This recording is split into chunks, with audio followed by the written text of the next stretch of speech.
Hey everybody, I am here with Chrissy Ferguson. We've spoken a little bit about the air testing that was done in her home already, Yes. but I just want to clarify on a couple things just to kind of go through that whole process one more time here. So I guess, do you want to start from the beginning of the air tests being done in your home? I believe it was on Super Bowl Sunday this year. Super Bowl Sunday. It was the appointment was supposed to be, I believe, at 3:30, but they were late coming because they wanted to come earlier, and I wasn't ready yet. So they got here. I'd say it was like 4:30. It wasn't a full hour late, by no means. So I had my daughter here with me for the air test, and I was concerned. I did a little bit of researching on the company doing the testing. And the company was CTEH that you're talking about? Yes, I had seen some Facebook posts from other residents and started looking into them and seeing some discrepancies. So I wanted my daughter here to go over so she could see the results too with me, so it was not just me hearing them. So when they came up on the porch, I said, I want you to acknowledge the smell coming from my home, because other people had smells, but nothing was written on their paper. So I said, and you are going to smell this as soon as you walk through the door. And she was very kind to me and said, no problem. If we acknowledge that, we'll write that. You know, we're here to help you guys, make sure it's safe. And I do believe she was a very sincere, helpful person. Right. And I'll say, too, to back up what you're saying about CTEH as well, I mean, there is a history of CTEH doing, making sure that test results come back in a good way in all sorts of different cleanup situations like this. They're frequently hired by companies like Norfolk Southern when they cause a big mess like this to come in and tell everybody that things are okay. They do that through a variety of ways, whether it be testing for the wrong things, doing broad tests for VOCs, not testing for all of the chemicals present, things of that nature. And it's also very true that there's probably good people who work for companies like CTEH, in your case, who are just, trained on, this is what you're supposed to do, this is the right way to do it, but that might not... testing for, and by no means am I saying that the regular workers out here that are exposed to are knowingly withholding information, but when they're told, here's your kits, this is what you do, then you listen to your boss, you do that. That's what most of us have bosses, and when they tell us we have to do something, we do it the way they want us to. Right. So they come into the home, they note the smell that is in there. I guess what happens next at that point? Yes. We go through each room to get readings. They went along the creek. They went down by the water to get readings.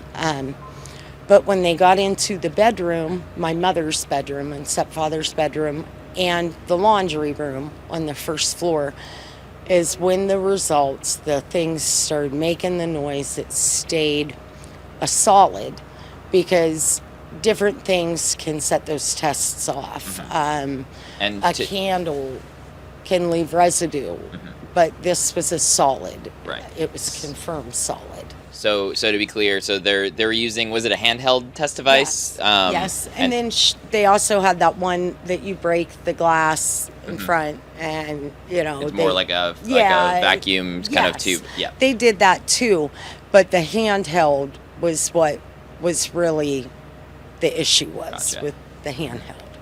And we have Chrissy's results, and we also have results from dozens of other residents at this point. This handheld device is, they've been using a various array of different versions of this device called the multi-ray. So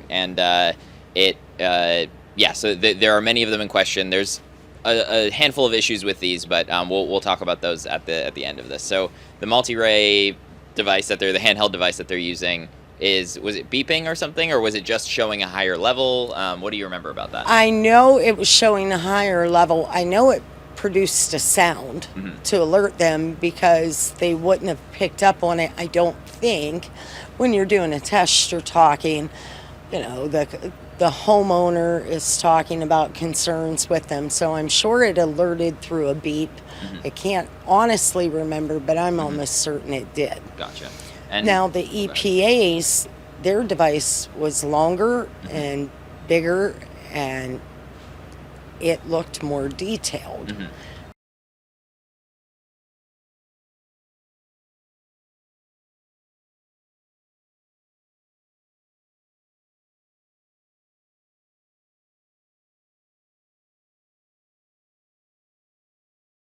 And so to be clear too, so CTEH is present, but also a member of the EPA is present doing their own testing, correct? Yes, along with the CTEH group. Gotcha. Yeah, there'll be two, and then there's the sheriff that comes in too. Gotcha. And that's consistent with other folks we've seen. We even have, cell phone recordings as well as surveillance recordings in other homes of that being the case, where you've got multiple parties present and also a police officer present as well. Yes. Do you recall the readings that you saw on the CTEH device, what they were? Two. I know two in the laundry room, but the opening to the laundry room and bedroom, the door was open, so the two rooms joined together. So hers was a 2 inside the laundry room. He was probably from me to you away from her, and he had what he wasn't wanting to reveal, and she finally, after repeatedly asking him, got him to say a 2-3, and that would have been in my mom and stepfather's bedroom. Gotcha. Where they lay. And so this is on the CTEH device, and so CTEH's results on your sheet and on many other sheets for VOCs at least is measured in parts per million. Do you recall if this was a test for VOCs or if this was a test for something else?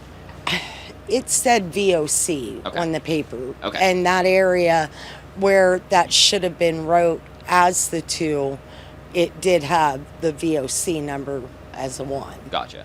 And and then it's also many of the ones on the sheet and are like it's 0.1 parts per million. Do you know if this was like a 0.2 or a solid 2? Because I think on your sheet, I know it's now listed as a 0.1 parts per million. She said to him, I have a 2. Okay. So it might have been a 0.2, right, but I didn't know what they were talking about right, to say, is it a 0.2? Because she said, what do you have? And when he wouldn't answer, and she said it again on the third time, before the third time, she says, what, do you have a 2.9? And then he goes, no, I got a 2.3. What do you want me to do? And that's when she said, you need to call your supervisor because I'm calling mine. Gotcha. She showed concern. They said a special circumstance with the creek running underneath your backyard. Our backyard, and with the creek flooding in the basement when it's heavy rains. So, I mean, they genuinely took that serious and showed concern with that. Right. And regardless of if it was a 0.2 or a solid 2, that is not the number that was written on your sheet. No, it was not. Gotcha. It was not, and I could not hear the phone conversation when she called her supervisor. I could not hear what the supervisor said to her. And to be clear on the supervisor call as well, was this CTEH calling their supervisor or the EPA? Both. Both. Okay. She had made him call his, and she called hers, and he stepped away and did that. She was probably from me to the camera away, but I couldn't hear what the supervisor was saying. And then I guess after both these, the EPA and CTEH separately called their supervisors, did they talk about any of this afterwards? Like in front of you, did you? Yeah. No.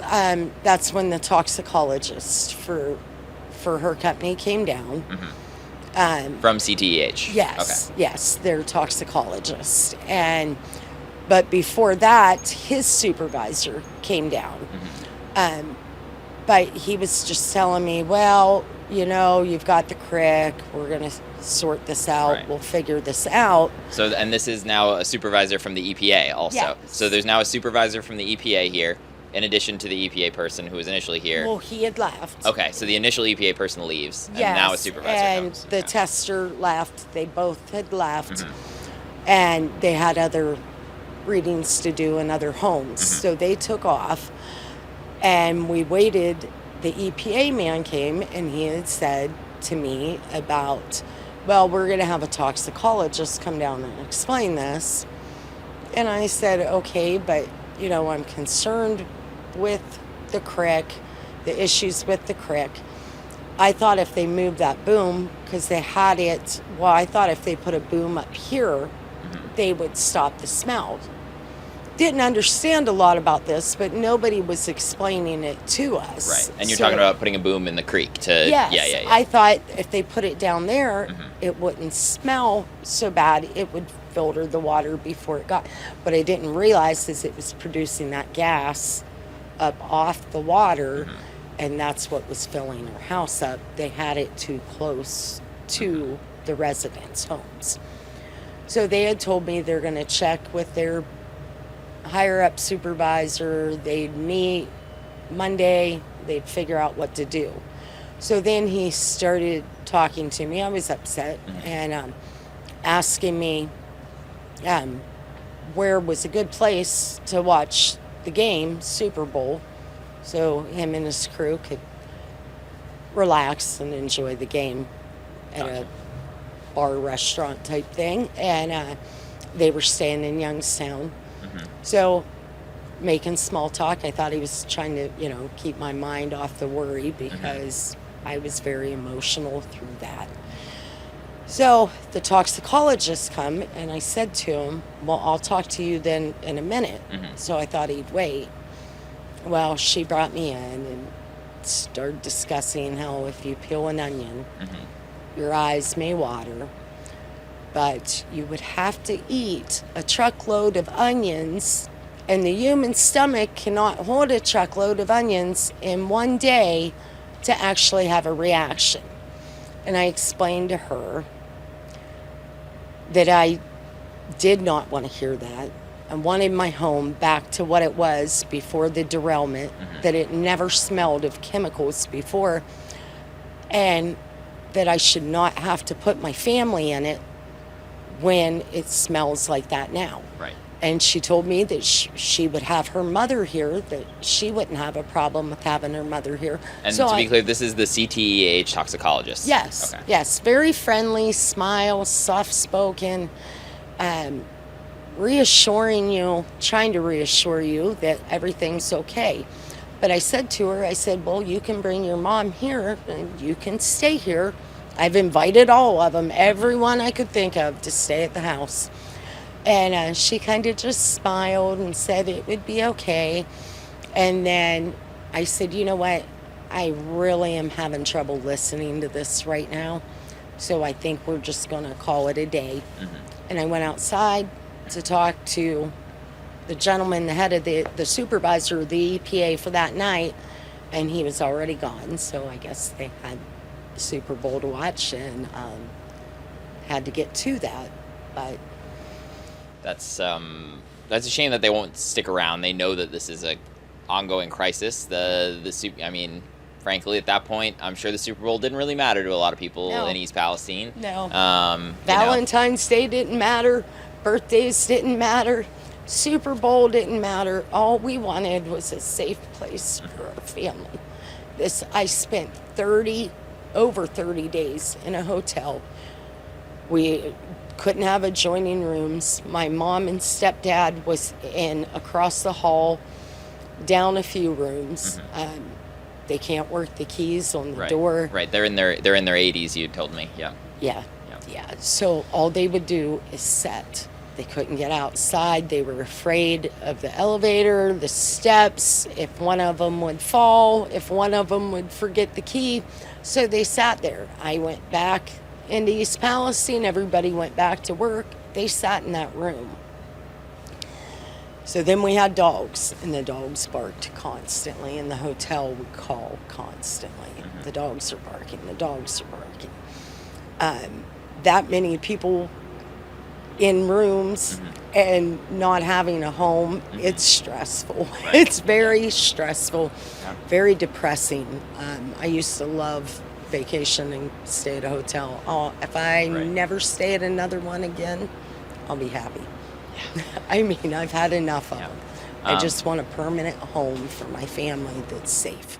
No, absolutely. One more question on the testing end of things here too. So, when were you actually given those test results? Was it when the initial people were in? First, Super Bowl Sunday, they left me with a test. Right. So the initial people who did the tests and got the higher reading, did they ever have to do anything to actually get a 0.1 parts per million on the sheet? So like they tested it the first time, and you said that you saw a 2.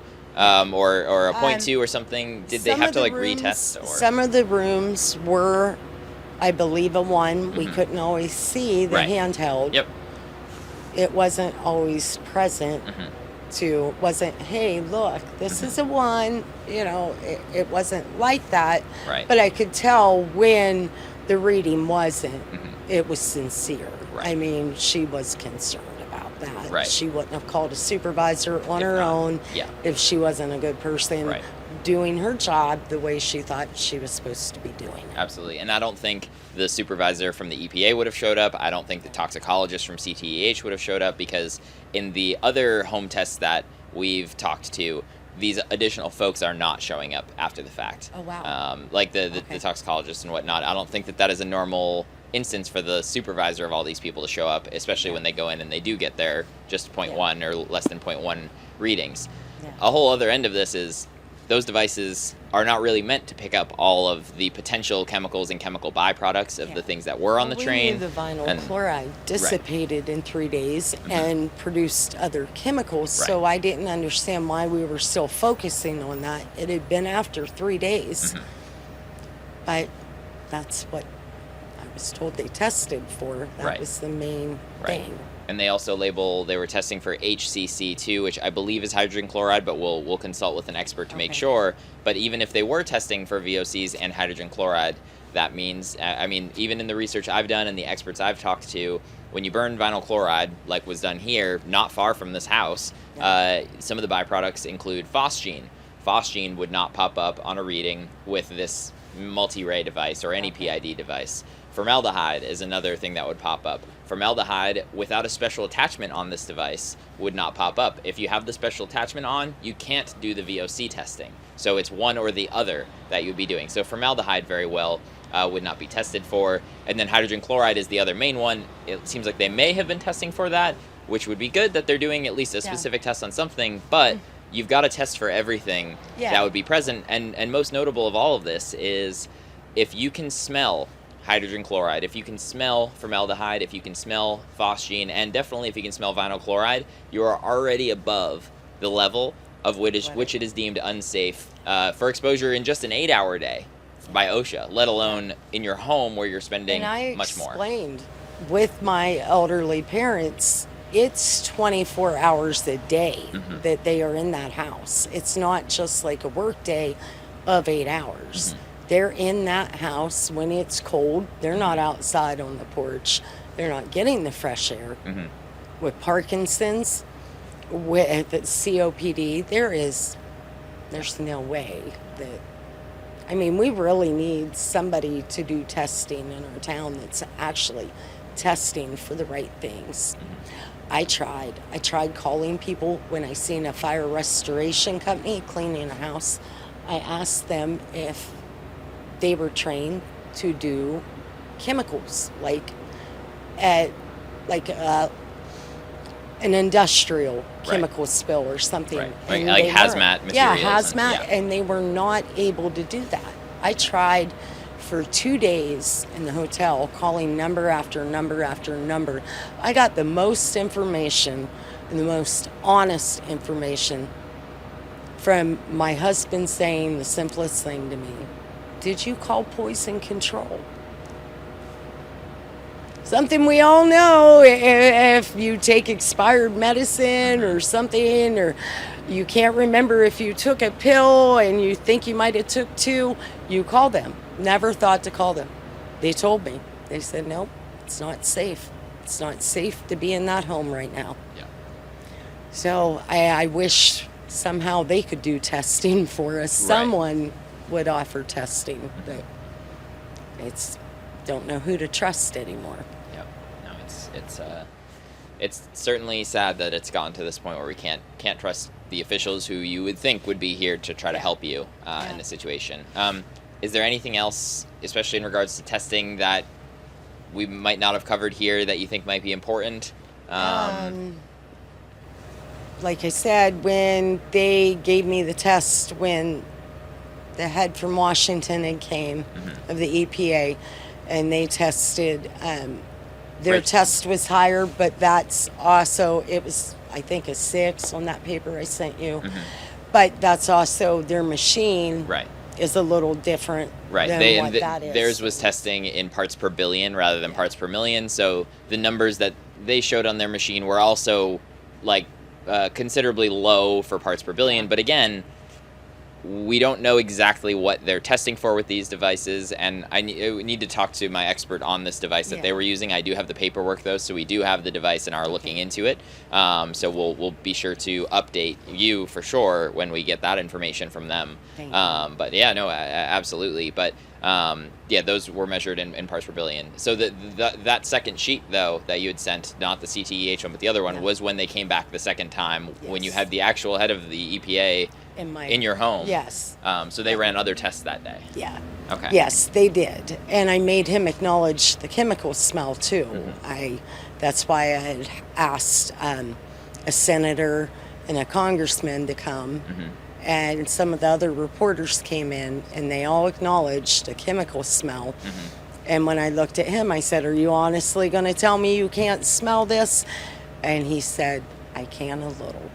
I can a little. Yes. So this was the head of the EPA. Yes. The head of the EPA Could acknowledges smell that, a little bit of a chemical smell in my home. but it's fine. It's safe. Yep, I was told it was safe.